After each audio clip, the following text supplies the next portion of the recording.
The program does not necessarily represent the views or opinions of the staff, management, or ownership of this station. The following pre-recorded program is brought to you by Vertuvian, a Texas-based registered investment advisor. Now, let the uprising begin. There are only two genders, and one of them is right here. It's the box that rocks. This is the Angela Box Show on AM 1070 and FM 1033. The Answer. Hello, once again, all my fellow patriots and you filthy leftist stalkers out there listening to the Angela Box Show. I was telling Corey coming in, I was like, dude, I got some serious first world problems going on right now. We're in the middle of moving and finishing this renovation on the condo, and it's just so much. But for real, I'm like, y'all, I don't even have any, I have no outline for the show today. So we're going to see what happens, ladies and gentlemen. It really will be a stream of consciousness. You will be getting a little front row seat into my pinball brain today. Okay. Before we give out the sea turtle killing plastic straw, and I still haven't decided, I'm thinking of it literally as we speak, I want to go back to something I mentioned last week about my fiance Fred's company. And I remembered I forgot to give the website because everyone's like, you gave the phone number, but what's the website? So the company's called Vertuvian, and that's kind of a mouthful for some people. It's a mouthful for me, but, it's not Vertruvian, it's Vertuvian. So basically it is virtue and then IAN. So VIRTUEIAN.com, VIRTUEVIAN.com, Vertuvian. I was talking to a friend of mine this morning, and I was like, yeah, he makes me, he told me, he's like, your account's making 33% this year. I was like, this is just crazy to me. Because of him, I'm able to, as I mentioned, hire a social media manager and pay all my bills and all the things. If you have any money at all, even if it's a small amount, you should get in touch with him. No joke. Okay, let's give the sea turtle killing plastic straw. What do I want to start with today? Let's start with what's going on in New York City, because this week, thank God, Daniel Penny was found not guilty. Now, Daniel Penny should have never been prosecuted.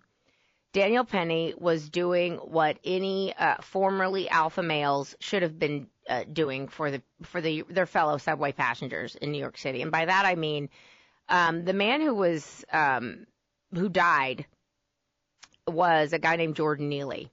And Jordan Neely was a mentally ill, schizophrenic, drug addict, violent vagrant. He was so well known to New York City. He was on their list of 20 intractable violent vagrants. And us as a society, when we call them homeless people, it's not really doing anybody a favor, because most of the homeless people we encounter, if you're in any kind of a city situation at all, you encounter homeless people all the time now, unfortunately. Many of these people have mental illnesses, and many of these people are drug addicts, and a lot of these people have both. And so as a society, I think we've got to do a little more to try and help these people, instead of, giving billions and billions to Ukraine and billions to illegal aliens. But this Jordan Neely individual was a schizophrenic, and he was kicked out of his home by his family. And he was a drug addict. And it was a tragic situation. But this man evidently had been kind of tormenting and torturing the subway riders of New York City for quite some time. And no one had dealt with it. And I'm not saying that Daniel Penny killed this guy, because he did not. And I'm not saying that people should, vigilante justice. And that's what's so gross about how BM, a.k.a. BLM, I call them BM for obvious reasons, they're trying to make a resurgence now. And they seem to think it's 2020 and that Daniel Penny is Derek Chauvin, and he is not. And frankly, I really do hope that Derek Chauvin, who is in jail now for second-degree murder for, quote, murdering George Floyd, when the autopsy said that actually he wasn't murdered. He didn't die of a police officer putting his knee on his neck and smirking into a camera. He died because of cardiac arrest because he ate all of his fentanyl, because he didn't want to get caught by the police. The fact that this man is in jail because he smirked into a camera, essentially, is it is beyond my comprehension. And I hope that case gets dealt with when in the new Trump administration. commute the sentence, something, clemency, get this guy out of jail. It's insane. Anyway, but the point is that BM is making a resurgence and calling for vigilante justice. That, black men need to go and have some vigilante justice because of this white supremacist. It's so gross. They're trying to make this about race yet again. And the whole point of the Jordan Neely case, and there was, of course, protests in New York City the other night, and it's the same people, and it's amazing to me how quickly they organize. How quickly it's the same Antifa, it's the same BM, it's the same, pro-Palestinian, like goons. It's always the same people, and they're all wearing masks because they don't want anybody to know who they are, and they're trying to foment the rage that 2020 brought us. And I guarantee you they're being funded by the same shadowy deep state organizations that funded the 2020 riots. But it doesn't seem to be catching on. Because I think people understand that Daniel Penny is not a Derek Chauvin, okay? Now, again, I don't believe Derek Chauvin should be in jail. But people are like, well, on video, he's got a chokehold, he's on his neck, whatever. Remember that George Floyd was alive when they put him in the police car, okay? He was alive. He was alive. Put it back in the back of the police car. They don't show you that part of the video because that doesn't serve their purposes. They show you the part of the video where the police officer's got his knee on his neck and is smirking into a camera. That was his only crime as far as I'm concerned. And then he has a heart attack, whatever. That's a whole separate issue. The Daniel Penny situation was so egregious to me, and I remember when this happened, and I remember thinking they're going to charge him. They're going to try and make this another George Floyd, and sure enough, they did. The same DA that has been tormenting Donald Trump, or one of the DAs, Alvin Bragg, this garbage human, who he and Letitia James, cooked up all these ridiculous charges against Trump, saying, we're going to run on putting Trump in prison. That's their whole raison d'etre. This Alvin Bragg did the same thing to Daniel Penny, trying to make an example of him, trying to basically say that the law-abiding citizens of New York, you don't matter. You don't matter because we've got to coddle mentally ill drug addict vagrants. That's our constituency. Our constituency is illegal aliens, mentally ill vagrants, drug addicts, and BLM. Those are our constituents. If you're a law-abiding citizen in the city of New York who doesn't want to get stabbed by a crazy homeless person or pushed in front of a subway car, well, you're a white supremacist, don't you know? So Daniel Penny, frankly, did what every other man, so-called men, where have you been, men? Where have you been in New York City, men? Just putting your head down, trying not to get looked at, just trying to avoid eye contact, which, believe me, I understand. But at the same time, where were you to deal with this violent guy who'd been tormenting people who ride the New York subways for a very, very long time? Where were you? Why did it take Daniel Penny to step up and subdue this guy until the police came? He didn't wake up that morning and go out there, I'm going to go kill a homeless black vagrant. No. He was doing what all you men should have been doing. You should have been protecting your women, you should have been protecting your children, and you should have been protecting your fellow citizens because the government of New York City doesn't have any kind of they don't want to do that. So you should have stepped up and do it. So God bless Daniel Penny.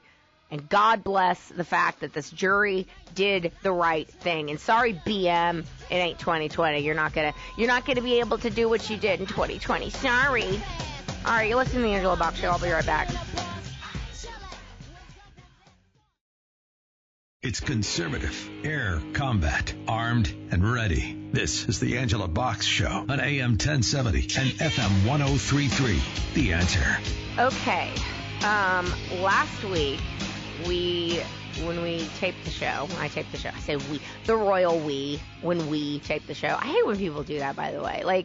That's sort of, Trump says that a lot, but I do think he's trying to include all of us in the MAGA movement. He's not just like, I, which is very unlike Barack Obama, the first black president. He does want to include everybody. So when he does the royal we, I'm less annoyed. But when people in general are like, we did this, we did that, it's like, no, you did it. Shut up. Anyway, last week when I taped the show, the Hunter Biden pardon had just come out. And people are like, of course. Like, the fact that anybody was surprised it's just so hilarious to me. Like, that any leftist on MSNBC was like, oh my goodness, this is surprising. It's like, are you kidding? Like, it's a crime. He is the godfather of a crime family. He is a crotchety, cranky old criminal. He worked with Barack Obama to set up Trump, to spy on his campaign. Like, what are you saying? What in the world are you talking about? Like, anyone, of course he pardoned his son. But I started thinking about a tale of two pardons here. And Trump sat down with the detestable Kristen Welker of NBC News, who, she's a leftist, like, whatever. She's one of the people on election night that went from elation to just crying. That, by the way, if you want a good laugh, I like to talk about before 2020, of course, going back and watching the 2016 election returns, and they started off really excited, you guys. It was like Hillary, her and her cankles were gonna smash that glass ceiling for womankind everywhere, and then watching the slowly dawn on them that Orange Man's gonna win this election. That was real funny. So obviously in 2020 they couldn't have a repeat of that, so they did all the shenanigans they did. But in 2024, I assure you, if you go on YouTube and find compilations and people commenting on just, again, going from the elation that they thought that this literal and political whore was somehow going to win to just utter devastation. It was very funny. Anyway, Kristen Welker was one of these journalists, so-called journalists on NBC. So Trump sat down with her last week on Meet the Press. And she was hostile and awful and rude and confrontational. And, she didn't ask him, how does it feel to be a woman and running for president? Like, how do you feel being black and, being vice president? Like, how does it feel? What's your favorite ice cream flavor, Trump? I mean, like, obviously, they never, ever give him the same kind of treatment they do any Democrat. It's a joke. But Trump handled her, just swatted her away like the little gnat she is. And Trump's like, oh, BT dubs, I'm going to be pardoning all the January 6th protesters on day one. To which I say, huzzah and huzzah. These poor people who were set up by the FBI and set up by the Capitol Police, and I guarantee you that is what we're going to find out, is this whole thing was a setup. Why? Because the left and the deep state did not want the Republicans in the House of Representatives from the swing states to go to the floor of the Senate and say, hey, by the way, here's all the things that make it so this election should not be certified. Here's all the things in the milk that ain't clean that makes you go, oh, there's something to this here. They didn't want any of that coming out. So obviously they set up January 6th. I've been over this a million times. But all the horrific conditions that the January 6th defendants have been held in, and Biden thought, for good measure, I'm going to release all the violent MS-13 gang members that we have held. I mean, unless they're running rampant on the streets of, pick a city, the Tren de Agua and the MS-13 that they've got held in prisons, Biden sent them to the place where all the January 6th defendants are, these grandmas and pastors and veterans. Like, these people are pure evil, you guys. Like, pure evil. That's what people have to understand, is like, they get off on destroying innocent people. Like, what other conclusion can you draw? When the conditions these people are being held in, these mattresses they've got are like 2 inches thick. There's no medical care. They're held in freezing cold.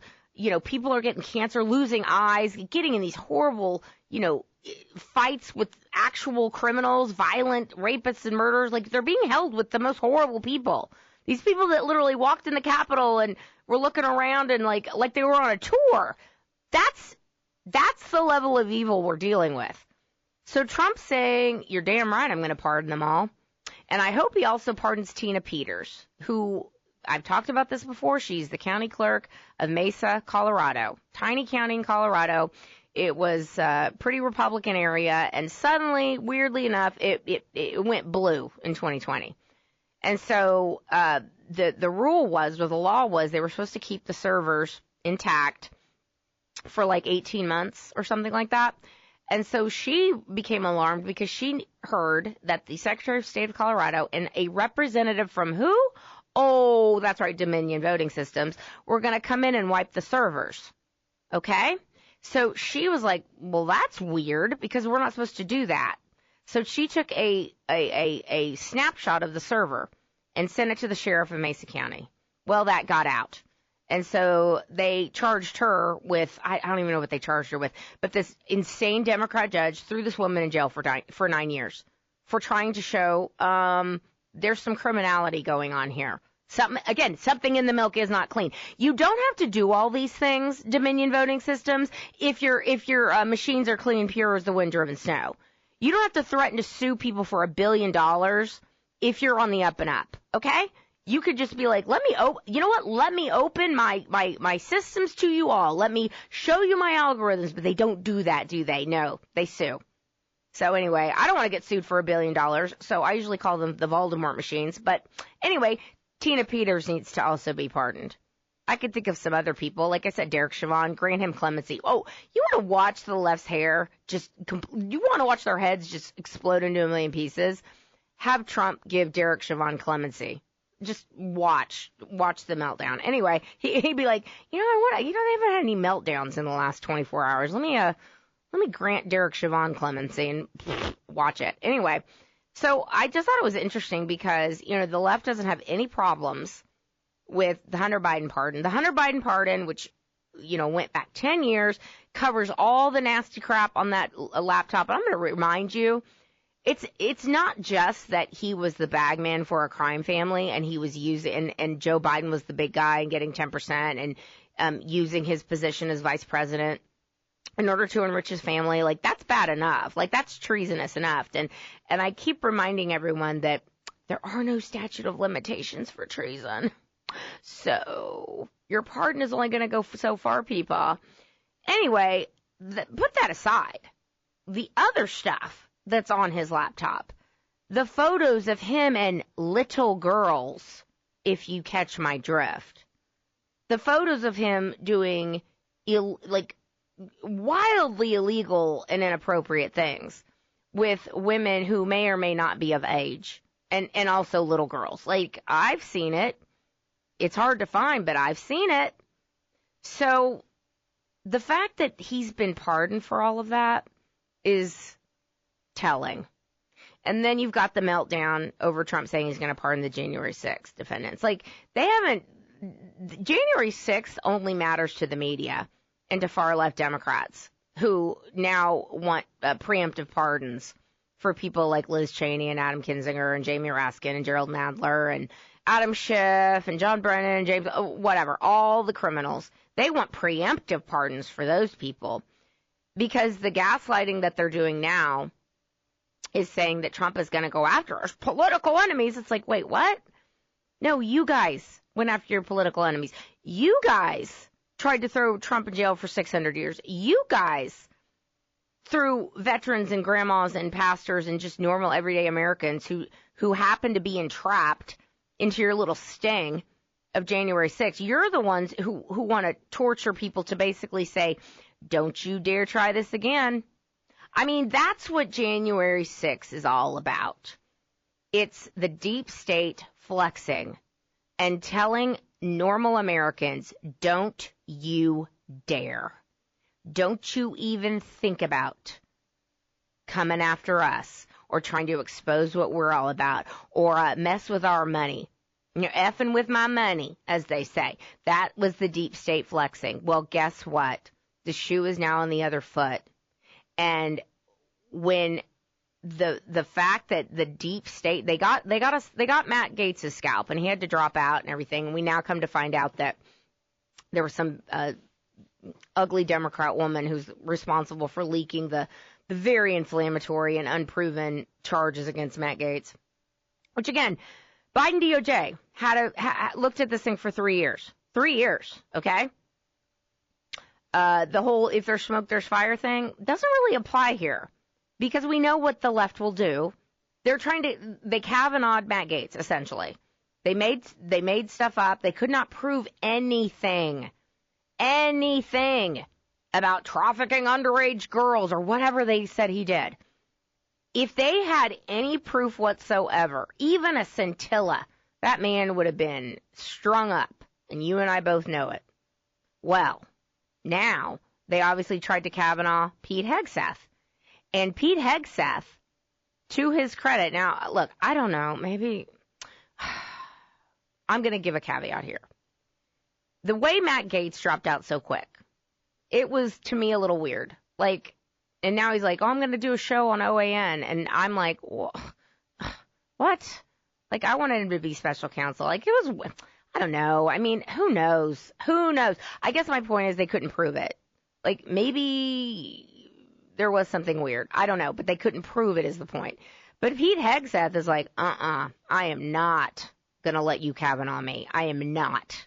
So he has been fighting back really, really hard. And he has basically turned his nomination around in 1 week. Because remember, like a week ago, they were like, oh, Pete Hegseth is not going to make it through. There's no way. Like Joni Ernst, the detestable senator from Iowa, was basically like, I just can't. I just can't support him. And then, you know, behind the scenes, she's lobbying Trump for her to be the Department of Defense secretary. And I tell you what, when people got wind of what this heifer was doing, she must have heard holy hell from the American people. Because basically, she's turned herself around, toot sweet. She's like, oh, never mind. I'm going to support him. And guess who else is supporting him? Which gives you the flavor of the F around and finding out that these people are getting ready to experience. John Cornyn. John Cornyn is supporting Pete Hegseth now. This tells me that these people know it ain't 2016, it ain't 2020. It's 2024, and we're not playing with you anymore.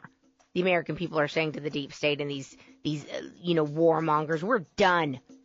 So they're all getting on board, and I think if Pete Hegseth gets through, they all get through, ladies and gentlemen, and that means Kash Patel, that means Pam Bondi. So it's going to get interesting, guys. All right, you're listening to the Angela Box Show. Be right back.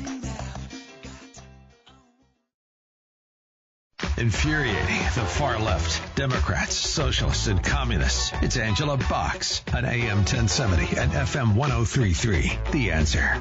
Okay, what do we want to talk about? Hey guys, let's spin the roulette wheel. Think about what I want to talk about. You should see my notes. They're so jumbled. There's no organization whatsoever. Let's jump to, you know what I want to talk about? This Luigi Mangione. Luigi Mangione, whatever his name is. It's funny. This guy that killed the CEO of United Healthcare, I think his name's Brian Thompson, assassinated him, and, it was an execution. Last week when that happened, everyone was like, all right, man. I mean, the conspiracy theorists among us, me included, were like, all right, was he getting ready to testify against someone? Like, was he getting ready to spill some dirt on vaccines, or what's this all about? Because it was such a precision hit. Like, everyone's like, that was a hit, this was a hired gun, whatever. Well, come to find out, it was not. At least, initially, that's what we think. It's some, Antifa goon who was radicalized at an Ivy League school, like so many of them are. So, and also, evidently, Luigi had some back issues, and then I guess his health care denied him coverage. Which, look, guys, here's the deal. I am very, very blessed. I am very #blessed. I #live, laugh, love. But I am very blessed with the fact that I'm healthy, and I don't really have any chronic health issues. And I will say this, guys. If you suffer with chronic health issues, and you're also overweight, that contributes to like 90% of it. So if you can get your weight under control, I dare say a lot of health issues go away, including inflammation and diseases that are caused by inflammation. But that's just, side note. I think you all know how I feel about people that sit on their butts and just become corpulent. It's like it's a lack of self-discipline. It's a lack of self-respect. And if you have two candidates for a job in front of you, one that's like 100 pounds overweight and one that's not, like, who are you going to go with? Like, 9 times out of 10, you're going to go with the non-obese person, because it's like, okay, how did you get that way? Like, how did this happen? Anyway, I digress. Take care of yourselves, and a lot of health conditions go away. But, Big Pharma doesn't want that. Big healthcare doesn't want that. They want people sick. They don't mind if they have no problem with people being obese because they're like, hey, you know what? That means they need diabetes medicine. That means they need all kinds of stuff. And that's how these people stay fat and happy, for lack of a better word. Rich and happy, I should say.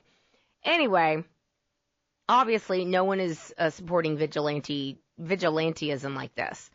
I mean, I guess unless you're Black Lives Matter and it involves, taking out random white people. But no one normal is like, oh, that was great that guy was killed, like in broad daylight, assassinated. Like, that was great. No, nobody's saying that, except people on the left and then some people on the right.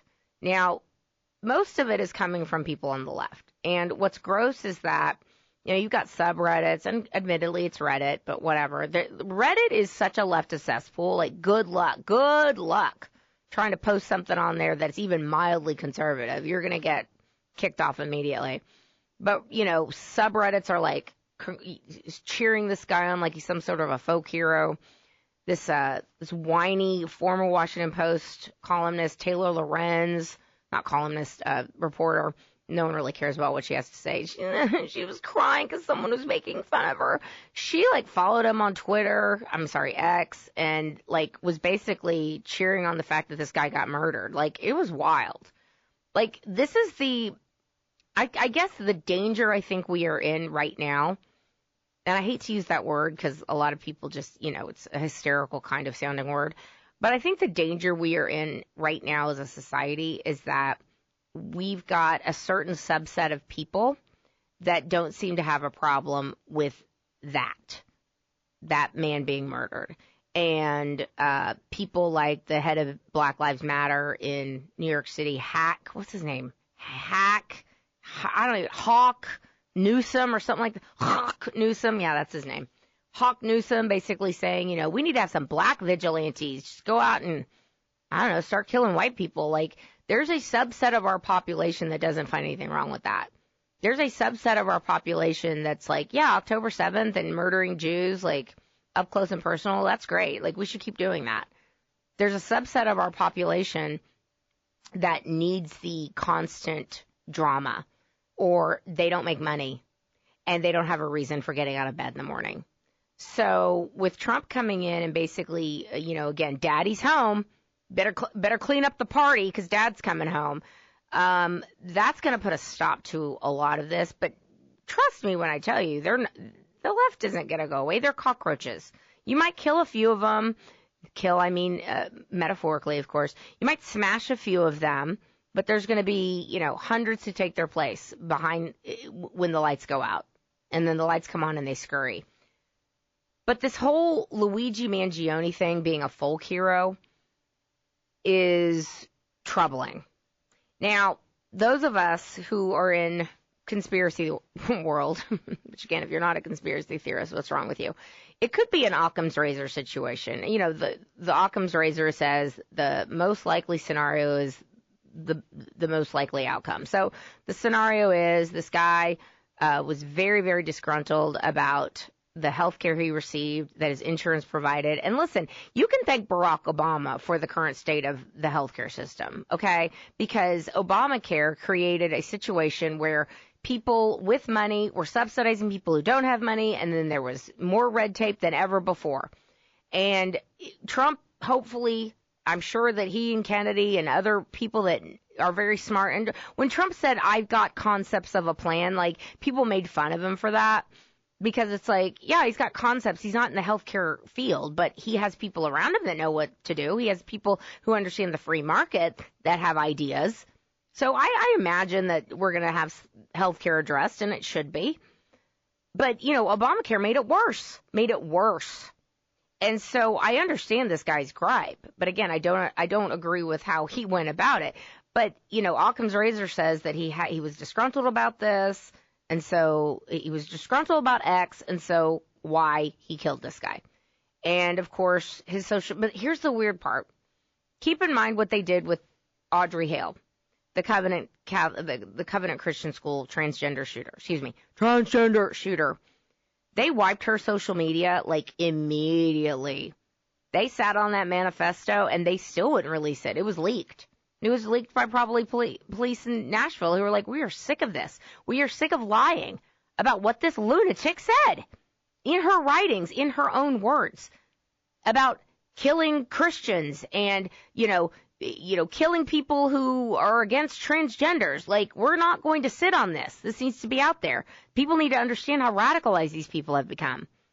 And people need to understand that the radical trans-Tifa, the Antifa and the transgender movement, the people that think that men can be women and women can be men and all that they are radicalized.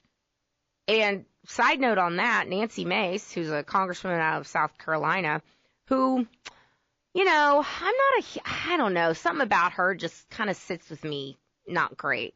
Like, I find her to be a bit of an opportunist. Like, I definitely think she believes what she believes, and she's kind of made a name for herself of late to fighting against transgenders being in Capitol Hill bathrooms, which I think is great, and that should be the case. But it seems like she's kind of like trying to make this her thing and kind of ride the clout on that. Like, that's just my opinion. I don't mind that she's wild. I don't mind that she's mouthy. I don't mind about all that. But I do think she's trying to AOC herself. But yeah, it's a side note. Evidently, yesterday, some transgender woman, aka biological man, like assaulted her in the Capitol. So that's what we're creating here. And so the fact that they didn't release Audrey Hale's manifesto, wiped her social media, same thing with Thomas Crooks, the would-be Trump assassin, which I still think they were more than two people because the person that they said was Thomas Crooks did not look like Thomas Crooks. It looked like this other guy. I can't remember his name, but some Antifa guy that they still haven't accounted for his whereabouts. There's no proof of life of this other guy. And the picture they were showing around social media looks like the other guy, not Thomas Crooks, because Thomas Crooks had a severe underbite and, just wasn't the same guy, the picture that they're showing. But they wiped Thomas Crooks's any kind of a social media footprint. They just tried to say, oh, nothing to see here, move along, when it found out that Thomas Crooks was communicating with encrypted accounts overseas in chats. It's like, huh? Wait, what? And how do you get all those weapons, by the way? How was he able to take an AR-15 to the top of the roof and get off, 10 shots? Like, what? So they're trying to make that go away. But yet, this Luigi Mangione guy, when he was arrested, people are pointing out that the pictures of the shooter did not have a unibrow, and this Luigi guy does, and his nose might look different, and then Luigi's like, I'm being set up, and they found like $8,000 of, American money and then foreign currency on him, and he's saying the cops planted that on me. Like, you could take that for ramblings of a madman, or you could be like, okay, is this an Oswald situation here? Because most of us do not believe that Lee Harvey Oswald murdered Kennedy on his own. Like, it was a whole thing. And what'd he say? I was a patsy. I don't know, guys. Like, there's part of me that's like, okay, this is just, it's very cut and dry. But then there's the other part of me is like, but all these other things that are strange, especially in this environment, that make you just go, if you people had not done your level best to completely screw us over and to throw January 6th people into jail and to lie about COVID and lie about vaccines and lie about everything else, we might tend to believe you more. But we all lived through the last 4 years and we know what you've been up to. So it's weird. All right, guys, one more segment. I don't know what I'm going to talk about. Let me think about it. Be right back. You've tuned into the right place for conservatism. It's the Box that rocks. This is the Angela Box Show on AM 1070 and FM 1033. The Answer. All right, so literally I'm looking at a Truth Social post right now about Luigi. United Healthcare CEO killer Luigi Mangione wrote about plans to whack CEO in notebook again. Why is this coming out so easily? Why are they not trying to shut it down, especially when you realize he's like Antifa? Like, normally they memory hole that stuff as quickly as humanly possible. It's weird. I don't know, man. Like, Corey's like nodding. He's like, I don't know, but something's weird. It's too pat. It's too Lee Harvey Oswald wrapped up in a bow. Like, he's going to be suicided. And I was telling Corey, I was like, I don't know what I'm going to talk about it. And then I said, oh, he's going to be suicided, which made me think of P. Diddy, who hasn't been suicided yet, which then made me think of Jay-Z. So let's talk about Jay-Z, Camel Face, as I call him. That man looks like a pack of Camel cigarettes. He really doesn't. God bless. You know what's sad? You know who I feel bad for a little? Like that daughter, Blue Ivy. Ooh. You know, they're trying to pretty her up as much as humanly possible, but those genetics, man, he's got some strong genetics. Not even Beyonce's pretty face can make it through those genetics. I mean, I shouldn't talk about a kid, but, she I don't know. Let's just leave it at that. She looks a lot like her daddy. Let's put it that way. Anyway, let's talk about what Tony Busby has come out with. So, God bless Tony Busby. And God, he is like, if anyone needs a reminder of the kind of pit bull that Tony Busby is, go do yourselves a favor and watch how he defended Ken Paxton. And I didn't even let me tell you my thoughts on the Ken Paxton thing when it was happening. It was like, well, I don't know what this is. Like, there's been all this talk about, illegalities or non-kosher things about him for many, many years, but I really like what he's doing, and they haven't been able to prove anything, so I didn't know what to think. And then during closing statements, I watched it, and I didn't even know what Tony Busby looked like. I'm not a Houston native. I knew who he was, obviously. I didn't know what he looked like. I'd never heard him. And then I watched his closing argument. I was like, damn. Like, he just went for the jug. Like, he just demolished the prosecution. It was boom. He's like, boom, boom, done. Anyway, so lest anyone think that Tony Busby is not a serious lawyer, he is a very serious lawyer. And the plaintiffs that came to him, that I don't know if Tony sought out the plaintiffs or if the plaintiffs came to him. I don't know how it all works. But I do know that he says that he's got like 120 people on this class action lawsuit against P. Diddy.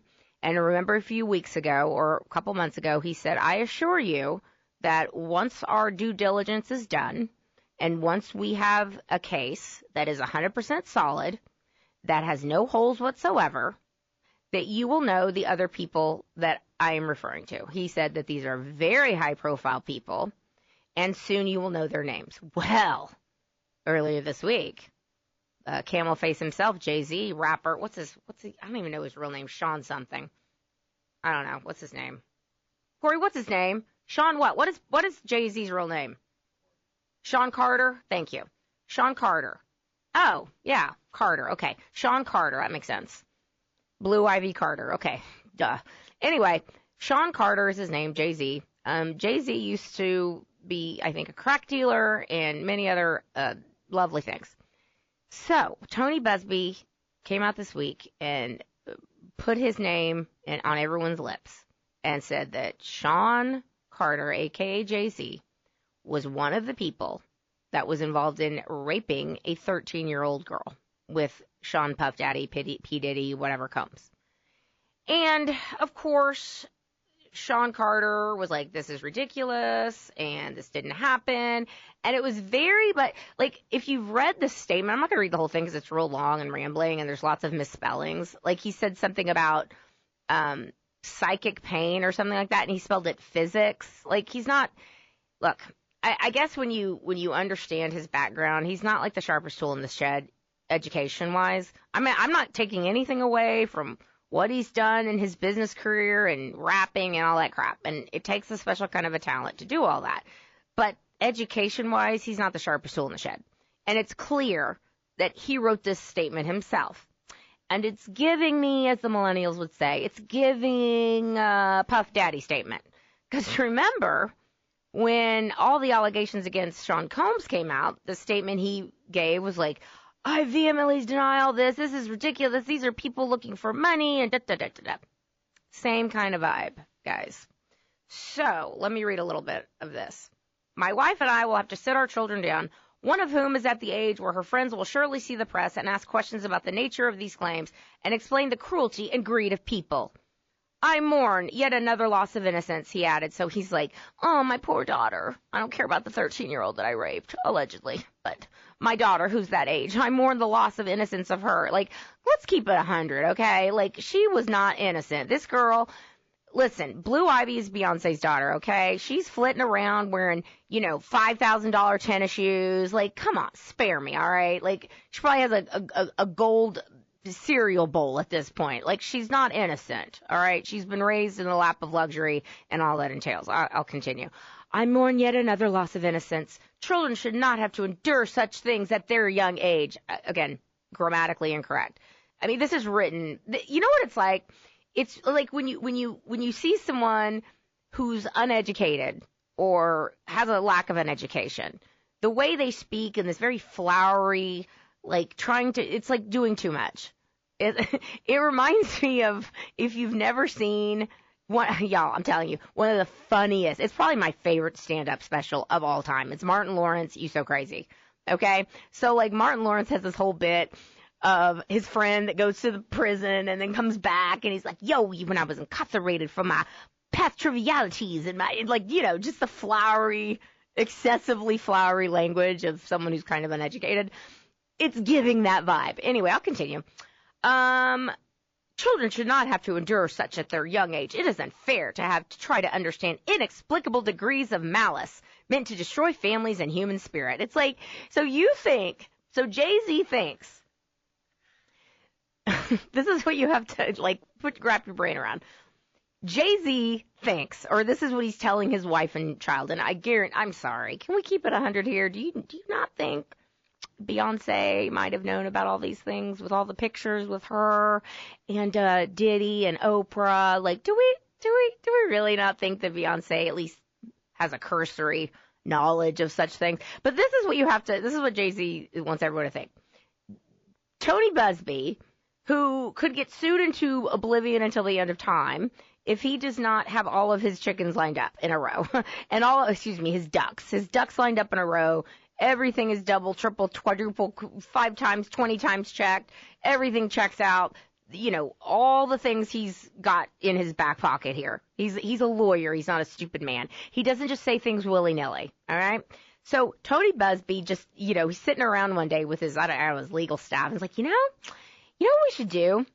We should get one of these plaintiffs to say that she was raped by Jay-Z. That'll really put us on the front page. That'll really get us some press. Like, that's how dumb Jay-Z wants you to think we are, okay? So anyway, I'll continue. Where is this? Okay. My lawyer received a blackmail attempt, called a demand letter, from a, quote, lawyer named Tony Busby. What he had calculated was the nature of these allegations and the public scrutiny would make me want to settle. Again, grammatically just gibberish, okay? I'll continue. No, sir. It had the opposite effect! ! It made me want to expose you for the fraud you are in a very all caps, very public fashion. So no, I will not give you one red penny! ! All caps. These allegations... I'm sorry, I said I wasn't going to read it, but I have to. It's so dumb. Okay, it's the ramblings of an uneducated man who's trapped in a corner. These allegations are so heinous in nature that I am... Y'all are reading this for the first time. I was like, oh no, I have 1 minute. These allegations are so heinous in nature that I implore you to file a criminal complaint, not a civil one! ! Whomever should commit such a crime against a minor should be locked away. Would you not agree? These alleged victims would deserve real justice if that were the case. This lawyer, who I've done a bit of research on, seems to have a pattern of these types of theatrics! I can't. No, Jay-Z, the theatrics are coming from you. This is a situation of methinks the lady doth protest too much. Okay? If he had nothing to do with this, okay, he would say, I'm suing you for defamation immediately. Has he done that? No, he hasn't. So, look, man, Jay-Z, you're cooked. And I dare say, I'm not saying his wife had anything to do with it. Don't get it twisted. Don't sue me for $1 billion. I'm just saying it would be very strange to me if she didn't know something, okay? They were all friends together, okay? Anyway, that's my time. Corey's giving me the hard wrap-it-up box. We'll come back next week and I'll be moved by then. I'll be less stressful. You've been listening to the Angela Box Show. I think we did pretty good with no show notes. What do you think, Corey? Until next time, everybody, keep kicking ass and taking names. Peace!